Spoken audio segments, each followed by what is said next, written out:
रामायण की कहानी। भगवान राम की बहन शांता। अयोध्या के राजा दशरथ की 3 पत्नियों और उनसे होने वाले 4 पुत्रों राम, लक्ष्मण, भरत और शत्रुघ्न के बारे में सभी जानते हैं, लेकिन भगवान राम की बड़ी बहन के बारे में हर किसी को नहीं पता। वाल्मीकि रामायण में भी राम की बहन शांता के बारे में जानकारी नहीं है, लेकिन दक्षिण पुराण में भगवान राम की बहन शांता का इतिहास जरूर मिलता है। भगवान राम की बहन शांता का सच यह है कि शांता राम की बड़ी बहन और माता कौशल्या की बेटी थी। वह बहुत ही सुंदर और हर कार्य में निपुण थी, शास्त्र से लेकर पाक कला तक में एकदम पारंगत। वहीं रानी कौशल्या की बहन थी रानी वशिनी, जिनका विवाह अंगदेश के राजा रोमपद के साथ हुआ था। दुर्भाग्य की बात यह थी कि किन्हीं कारणों उनकी कोई भी संतान न हो सकी। एक दिन वशिनी राजा रोमपद के साथ कौशल्या से मिलने अयोध्या आई। जब सभी एक साथ बैठकर भोजन कर रहे थे, तभी वशिनी ने दशरथ की पुत्री शांता की शालीनता और कार्यकुशलता से मोहित होकर अपनी एक इच्छा प्रकट की। वशिनी ने कहा, वैसे तो मेरी कोई भी संतान नहीं है, लेकिन मेरी इच्छा है कि शांता की तरह ही मेरी भी एक पुत्री हो। वशिनी की इस बात पर राजा दशरथ उन्हें शांता को गोद देने का वचन दे देते हैं।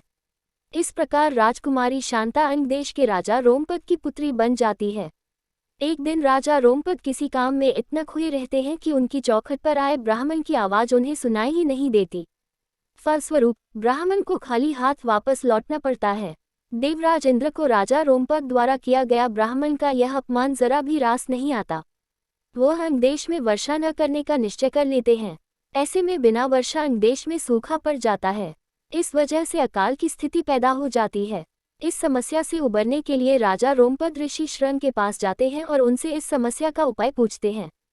ऋषि राजा को यज्ञ कराने की सलाह देते हैं, जिससे रूठे इंद्रदेव को मनाया जा सके। राजा रोमपद ऐसा ही करते हैं और यज्ञ के बाद अंगदेश में पुनः वर्षा होती है। इससे अंगदेश में आई समस्या का अंत होता है। ऋषि श्रंग से प्रसन्न होकर राजा रोमपद उनसे अपनी पुत्री शांता का विवाह करा देते हैं। शांता के बाद राजा दशरथ की कोई संतान नहीं थी, इसके लिए वह बहुत ही चिंतित रहते थे। इसी कारण वह भी ऋषि श्रंग के पास जाते हैं। ऋषि श्रंग उन्हें कामाक्षी यज्ञ कराने की सलाह देते हैं। ऋषि के कहे अनुसार राजा दशरथ कामाक्षी यज्ञ संपन्न कराते हैं और प्रसाद के रूप में खीर बनवाते हैं। यज्ञ समाप्त होने के बाद जो खीर का प्रसाद था, उसे राजा दशरथ की तीनों पत्नियां कौशल्या, सुमित्रा और कैकेयी ग्रहण करती हैं।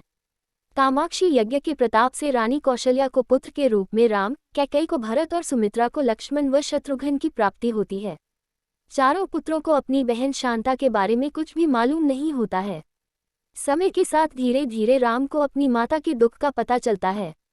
साथ ही भगवान राम की बहन शांता के जीवन का सच, जो कोई नहीं जानता था, राम को मालूम हो जाता है। बहन शांता के बारे में जानने के बाद राम अपनी मां को बहन शांता से मिलवाते हैं और सभी पुराने मतभेदों को दूर कर एक साथ रहने का वचन देते हैं।